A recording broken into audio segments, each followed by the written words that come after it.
ప్రతిపక్షంలో కొన్నా కూడా పార్టీని గ్రామస్థాయి దాకా కూడా బలంగా తీసుకొని పోగలిగినాం. మొట్టమొదటిసారిగా ఒక ఆర్గనైజ్ స్ట్రక్చర్లోకి గ్రామ స్థాయి నుంచి డివిజన్ స్థాయి వరకు, మున్సిపాలిటీలో అయితే వార్డులు, గ్రామంలో ఉన్న వార్డు స్థాయి దాకా కూడా పార్టీ బలంగా నిర్మించగలిగినాం. మొట్టమొదటిసారిగా గ్రామంలోనే అనుబంధ విభాగాలు పెట్టడం, గ్రామ కమిటీలు వేయడం. సిమిలర్లీ సేమ్ థింగ్ మున్సిపాలిటీస్లో అయితే వార్డులలో కూడా అదే మాదిరిగా చేసినాం. అంత పటిష్ట స్థాయి నాయకత్వం గ్రామ స్థాయి దాకా తీసుకొని పోయి అక్కడ కూడా కమిటీలు వేసి పార్టీ సన్నద్ధంగా పెట్టాం. ఇది ఒక మంచి కార్యక్రమం. మనం ప్రతిపక్షంలో ఉండగా ఈ 2.5 సంవత్సరాల్లో మనం చేయగలిగినాం దేవుని దయతో. ఇలాంటి నేపథ్యంలో ఎన్నికలు జరుగుతూ ఉన్నాయి. ఒకవైపునేమో చంద్రబాబు నాయుడు గారి ఈ 2.5 సంవత్సరం పరిపాలన కనిపిస్తూ ఉంది. ఈ 2.5 సంవత్సర కాలం పరిపాలనలో మనమంతా కూడా చూస్తూనే ఉన్నాం. ప్రతి ఇంట్లో కూడా ఈరోజు ఒక చర్చ అనేదానికి ఈ 2.5 సంవత్సరం చంద్రబాబు నాయుడు గారి పరిపాలన, ప్రతి ఇంట్లో చర్చ జరగడానికి చంద్రబాబు నాయుడు గారి పరిపాలన ఒక ఊతమిచ్చింది. చంద్రబాబు నాయుడు గారి 2.5 సంవత్సరం పరిపాలన ఎలా ఉంది, అంతకుముందు 5 సంవత్సరాల మన పరిపాలన ఎలా ఉంది అన్నది ప్రతి ఇంట్లో కూడా ఇవాళకి కంపారిజన్ చేయడము, చర్చ జరగడం అన్నది ప్రస్ఫుటంగా మనకే కనిపిస్తూ ఉంది. ఆ 5 సంవత్సరాల మన పరిపాలనలో మేనిఫెస్టో అన్నది ఎంత పవిత్రంగా మనం తీసుకున్నాం. మొట్టమొదటిసారిగా రాష్ట్ర చరిత్రలో ఎప్పుడు జరగని విధంగా ఏ రకంగా ఒక మేనిఫెస్టోను ఒక ఖురాన్గా, ఒక బైబిల్గా, ఒక భగవద్గీతగా భావించిన ప్రభుత్వం ఏకంగా 99% ఆ హామీలన్నీ కూడా అమలు చేసి ప్రతి ఇంటికి కూడా ప్రతి 50 ఇళ్లకు ఒక వాలంటీర్ని పెట్టి ప్రతి గ్రామంలోనే ఆ గ్రామంలోనే చదువుకున్న పిల్లలకు అక్కడే చిరునవ్వుతోనే ఉద్యోగం చేస్తూ అక్కడే గ్రామ స్థాయిలోనే కనిపించే విధంగా గ్రామ సచివాలయాలు తీసుకొచ్చి ఏ రకంగా పారదర్శకతకు అద్దం పట్టగలిగామో, ప్రభుత్వ పాలన అన్నది ఇంతకుముందు గతంలో లంచాలు లేకుండా ఇవ్వడం అన్నది సాధ్యం కాదు అన్న పరిస్థితి నుంచి ప్రభుత్వ పథకాలను, ప్రభుత్వ పాలనను ఎలాంటి లంచాలు లేకుండా ప్రజలకు అందించగలుగుతాము అన్న భరోసా కలిగించిన ప్రభుత్వం ఎక్కడైనా ఉంది అని అంటే అది ఒక్క వైఎస్ఆర్సీపీ ప్రభుత్వంలో మాత్రమే జరిగింది అని కూడా గర్వంగా కాలర్ ఎగిరేసుకుని మన దగ్గర నుంచి మొదలెడితే ప్రతి కార్యకర్త కూడా చెప్పుకునేంత గొప్ప పాలన మనం దేవుడి దయతో ఇవ్వగలిగాం. మొట్టమొదటిసారిగా ఎన్నికలలో ఒక మాట చెబితే, ఒక మేనిఫెస్టోలో ఆ పదాలు పెడితే, మేనిఫెస్టోలో పలాని స్కీములు ఇస్తామని చెబితే మొట్టమొదటిసారిగా ఆ మేనిఫెస్టోలో చెప్పిన ఆ స్కీములు డస్ట్బిన్లకు పరిమితం కాకుండా, చెత్తబుట్టలకు పరిమితం కాకుండా ఏకంగా అసెంబ్లీ సమావేశాలు జరిగేటప్పుడే, బడ్జెట్ సమావేశాలు జరిగేటప్పుడే ఒక షెడ్యూల్ ఇచ్చి పలాని నెలలో పలాని స్కీమ్ అమలవుతుందని చెప్పి ఆ షెడ్యూల్ తప్పకుండా ఆ నెలలో బటన్ నొక్కి ఆ స్కీమ్ ప్రతి ఇంటికి కూడా చేర్చిన ఘనత ఎక్కడైనా జరిగింది అని అంటే, అలాంటి పాలన ఎప్పుడైనా జరిగింది అని అంటే అది కూడా ఒక వైఎస్ఆర్సీపీ ప్రభుత్వ హయాంలో మాత్రమే జరిగిందని కూడా గర్వంగా చెప్పగలుగుతాం. నిజంగా ఇవన్నీ కూడా ఇంతకుముందు ఎప్పుడూ కూడా జరగల. కళ్ళ ఎదుటే కనిపిస్తూ ఉన్న సంస్కరణలు ఇవన్నీ కూడా. ఏ గ్రామంలోకి వెళ్ళినా ఆ గ్రామంలో బడులు నాడు నేడుతో రూపురేఖలు మారిన బడులు కనిపించేవి. మొట్టమొదటిసారిగా బడులు ఇంగ్లీష్ మీడియం చదువులతో, టోఫుల్ అనేది 3వ తరగతి నుంచి ఒక పీరియడ్గా అమలుతో, నాడు నేడు పనులు చక్కగా జరిగి, డిజిటైజేషన్ ఆఫ్ క్లాస్ రూమ్స్ 6వ తరగతి పైచిలుకు నుంచి డిజిటలైజేషన్ ఆఫ్ క్లాస్ రూమ్స్ కూడా జరిగి, 8వ తరగతి పిల్లల చేతుల్లో ట్యాబులు కనిపిస్తూ ప్రైవేట్ బడులు గవర్నమెంట్ బడులతో పోటీ పడే పరిస్థితి ఎప్పుడైనా వచ్చింది అని అంటే అది ఒక వైఎస్ఆర్సీపీ ప్రభుత్వ హయాంలో మాత్రమే జరిగింది. ఇవన్నీ కూడా నిజంగా ఒక రిఫార్మ్స్, రాష్ట్రంలో చూడని రిఫార్మ్స్, ఎప్పుడూ కూడా రాష్ట్రంలో జరగని మార్పులు గ్రామ స్థాయిలోనే కనిపిస్తాయి. విలేజ్ క్లినిక్లు ప్రతి 6 నెలలకు ఒకసారి కనిపిస్తుంది. ఆ రోజుల్లో విలేజ్ క్లినిక్స్లోనే హెల్త్ క్యాంపులు, గ్రామ స్థాయిలోనే కనిపిస్తుంది ఫ్యామిలీ డాక్టర్ కాన్సెప్ట్లు, ఆరోగ్యశ్రీ పరిధి పెంచిన పరిస్థితులు, 1000 ప్రొసీజర్లను ఏకంగా 3300 ప్రొసీజర్లకు పెంచి 25 లక్షల దాకా పేదలకు ఉచితంగా వైద్యం అందించి నాడు నేడుతో గవర్నమెంట్ హాస్పిటల్స్ అన్ని రూపురేఖలు మారి జీరో వేకెన్సీ పాలసీ తీసుకొని వచ్చి గవర్నమెంట్ హాస్పిటళ్లలో స్పెషలిస్ట్ డాక్టర్లు లేని కొరత అన్నది ఆంధ్రప్రదేశ్లో కేవలం 4% మాత్రమే తీసుకొచ్చిన ఘనత. అదే దేశం మొత్తం చూస్తే గవర్నమెంట్ హాస్పిటల్లో స్పెషలిస్ట్ డాక్టర్ల కొరత 60% పైచిలకు ఉంటే ఒక ఆంధ్ర రాష్ట్రంలో కేవలం 4% మాత్రమే తీసుకొచ్చిన ఘనత ఒక వైఎస్ఆర్సీపీ ప్రభుత్వ హయాంలో మాత్రమే జరిగింది. ఇవన్నీ కూడా ఒక చరిత్రే. కళ్ళ ఎదుటే ఏ పంటకు గిట్టుబాటు ధర రాక రైతులందరూ రోడ్డెక్కుతా ఉన్న ఈ 2.5 సంవత్సర పరిపాలన ఒకవైపున మనం చూస్తూ ఉండగా 5 సంవత్సరాల మన పరిపాలనలో ఏ రైతు రోడ్డెక్కాల్సిన అవసరం లేకుండానే గ్రామ స్థాయిలోనే ఓ ఆర్బీకే, అందులో ఒక అగ్రికల్చర్ గ్రాడ్యుయేటు, రైతును చెయ్యి పట్టుకుని నడిపించే ఆర్బీకే వ్యవస్థ, ప్రతి ఎకరా ఈ క్రాపు, రైతులకు ఉచిత పంటల బీమా, ఆ ఈ క్రాప్తో ముడిపెట్టి ప్రతి ఆర్బీకే పరిధిలోనూ కూడా ఒక పోస్టర్, ఆ పోస్టర్లో గిట్టుబాటు ధరలు నిర్దేశించి ప్రింట్ కొట్టి పెట్టడం, ఏ పంటకు ఏ గ్రామంలో ఆ గిట్టుబాటు ధర రాకపోయినా కూడా వెంటనే ఆర్బీకే పరిధిలో ఉన్న ఆ ఆర్బీకే అసిస్టెంట్ సీఎం యాప్ అని continuous monitoring of agricultural price and procurement అని యాక్టివేట్ చేయడం, జాయింట్ కలెక్టర్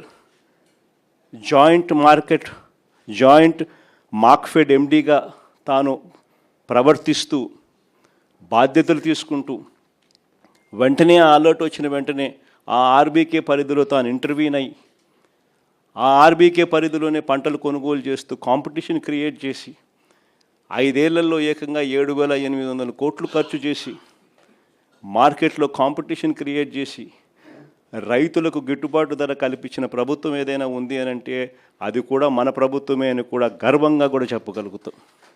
ఇవన్నీ కూడా రూపురేఖలు మార్చే సంస్కరణలు, కళ్ళ ఎదుటే ప్రతి గ్రామంలోనూ కనిపిస్తూ ఉన్న సంస్కరణలు. సుపరిపాలన అయితేనేమి, మహిళా సాధికారత అయితేనేమి, స్కూల్స్ అయితేనేమి, విద్య అయితేనేమి, వైద్యం అయితేనేమి, ఇవన్నీ కూడా ఎప్పుడు జరగని విషయాలు. కళ్ళెదుటే రాష్ట్రంలో 17 కొత్త మెడికల్ కాలేజీలు, కళ్ళెదుటే రాష్ట్రంలో కొత్తగా 4 పోర్ట్లు, కళ్ళెదుటే రాష్ట్రంలో కొత్తగా 10 ఫిషింగ్ హార్బర్లు, కళ్ళెదుటే కొత్తగా కర్నూలులో కొత్త ఎయిర్పోర్టు, కడపలో కొత్త ఎయిర్పోర్టు, విశాఖపట్నంలో ఇంకొక కొత్త ఎయిర్పోర్టు కళ్ళెదుటే కనిపిస్తూ ఉన్నాయి. ఇవన్నీ కూడా శ్రీకాకుళం లాంటి మారుమూల జిల్లాలలో మొట్టమొదటిసారిగా డయాలసిస్కు వైద్యం చేసిన ప్రభుత్వం ఏదైనా ఉందని అంటే ఒక వైఎస్ఆర్సీపీ ప్రభుత్వ హయామే.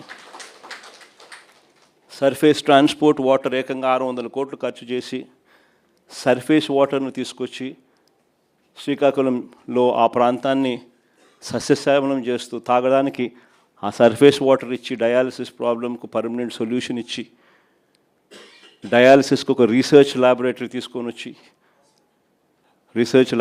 హాస్పిటల్ తీసుకొని వచ్చి ఇవన్నీ ఎప్పుడు జరగల. ఇంతగా ఒక సమస్యల మీద ధ్యాస పెట్టి ఆ సమస్యలకు పరిష్కారం వెతుకుతూ సొల్యూషన్స్ ఇచ్చిన ప్రభుత్వం దేశ చరిత్రలో బహుశా ఏదైనా ఉందో లేదో నాకైతే తెలియదు, కానీ ఆంధ్ర రాష్ట్రంలో మాత్రం ఒక వైఎస్ఆర్సీపీ ప్రభుత్వం మాత్రమే చేసిందని మాత్రం గర్వంగా చెప్పగలుగుతాం. ఇలాంటి 5 సంవత్సరాల మన పరిపాలన, మరోవైపున చంద్రబాబు నాయుడు గారి 2.5 సంవత్సర పరిపాలన. చంద్రబాబు నాయుడు గారు అన్న మాటలు అప్పట్లో జగన్ చేసేటివన్నీ చేస్తాను, జగన్ చేసేటివి కాక ఇంకా అదనంగా ఇవన్నీ ఇస్తాను అని చెప్పిన మనిషి. మనం చెప్పిన ప్రతి పథకము కూడా, మనం చేసేటివన్నీ కూడా ఆయన 3 ఎక్కువ చేస్తానన్నాడు. మనం అమ్మఒడి 15,000 ఇస్తామంటే ఆయన ఇంట్లో ఎంతమంది పిల్లలు ఉంటే అంతమందికి 15,000 అన్నాడు. ఏ ఇంటికి పోయినా కానీ ఆయన కార్యకర్తలు ప్రతి ఇంటికి వెళ్ళి ఒక బాండ్ ఇచ్చేవాళ్ళు, ఆ బాండ్ల మీద సంతకం పెట్టేవాళ్ళు, ఆ బాండ్ల మీద వీళ్ళిద్దరు ఫోటోలు ఉండేటివి. నేను పవన్ కళ్యాణ్ ఇద్దరం మేము ప్రమాణం చేసి చెప్తా ఉన్నాము, ఇవన్నీ మీకు అందరికీ వర్తిస్తాయి, సినిమా స్టార్ట్ జూన్ 2024 అని చెప్పి డేటు కూడా. ఇంటింటికి ఎవరింటికి పోయినా కూడా జగన్ 15,000 కదమ్మా ఇస్తూ ఉన్నాడు అమ్మఒడి కింద. మీ ఇంట్లో ఎంతమంది మా పిల్లలు? ఒకరా, ఇద్దరా, ముగ్గురా, నలుగురా? నీకు 15,000, నీకు 15,000, నీకు 15,000 స్టార్ట్. ఆ నుంచి స్టార్ట్ అయితే మనం చేసేది ఇంత, ఆయన చెప్పింది 3 ఇంతలు. మనం ఏం చెప్తా ఉంటుంది? చేయూత కింద ప్రతి 45 ఏళ్ళ వయసు నిండిన ప్రతి అక్కను చెయ్యి పట్టుకొని నడిపిస్తూ, ఆ అక్కకు తోడుగా ఉంటూ 18,750 ప్రతి అక్కకు ఇస్తూ, 4 ఏళ్ళలో 75,000 రూపాయలు ఇస్తూ, వాళ్ళని అమూల్ని తీసుకొని వచ్చి, ఐటీసీ తీసుకొని వచ్చి, ప్రాక్టర్ అండ్ గ్యాంబుల్ తీసుకొని వచ్చి, రిలయన్స్ని తీసుకొని వచ్చి, ఇలాంటి మల్టీనేషనల్ కంపెనీలు తీసుకొని వచ్చి బ్యాంకుల లింకేజ్ ఇచ్చి వాళ్ళందరినీ వాళ్ళ కాళ్ళ మీద నిలబెట్టించే కార్యక్రమం మనం చేస్తే, ఈయనేమన్నాడు? జగన్ ఇచ్చేదంతా మా 18,750 ప్రతి 50 ఏళ్ళు నిండిన ప్రతి అక్కకు. 50 ఏళ్ళు నిండిందా మీ అత్తకు, మీ అమ్మకు అని ఇంటికి వచ్చి అడిగేవాళ్ళు. 50 ఏళ్ళు నిండిన అత్తలున్నారా, 50 ఏళ్ళు నిండిన అమ్మలున్నారా? అయితే వాళ్ళకు 48,000, నెల నెల 4,000 పెన్షన్. నిరుద్యోగ భృతి ఏ పిల్లోడు కనపడినా నిరుద్యోగ భృతి నెల నెల 3,000. ఏ పిల్లాడు కనపడినా సంవత్సరానికి 36,000. జగన్ ఇవ్వలేదు కదమ్మా, మేము ఇస్తాము. ఏ పథకం అన్నా తీసుకోండి, 50 ఏళ్ళకి పెన్షన్ కానివ్వండి, నిరుద్యోగ భృతి కానివ్వండి, లేదా ప్రతి మహిళకు 18 ఏళ్ళు నిండిన ప్రతి మహిళకు జగన్ ఇవ్వండి మేము ఇస్తూ ఉన్నామమ్మా. 18 ఏళ్ళు నిండిన ప్రతి మహిళకు నెల నెల 1,500, సంవత్సరానికి 18,000. ఇలా ఎన్ని బాండ్ల రూపకంలో పెట్టి ఆడబిడ్డ నిధి అని అంటూ, నిరుద్యోగ భృతి అంటూ, 50 ఏళ్ళకే పెన్షన్ అంటూ, రకరకాల పద్ధతుల్లో రకరకాల విధంగా మనం ఇచ్చే వాటికన్నా 3 ఇంతలు ఎక్కువ ప్రామిస్ చేయడం, ప్రతి ఇంటికి బాండ్లు వేయడం, ప్రతి ఇంటికి వెళ్ళి ఆ బాండ్లు సంతకాలు పెట్టిన బాండ్లు అందరికీ ప్రతి ఇంటికి ఇచ్చి మభ్యపెట్టడం, మోసం చేయడం, ఇవన్నీ కూడా జరిగాయి.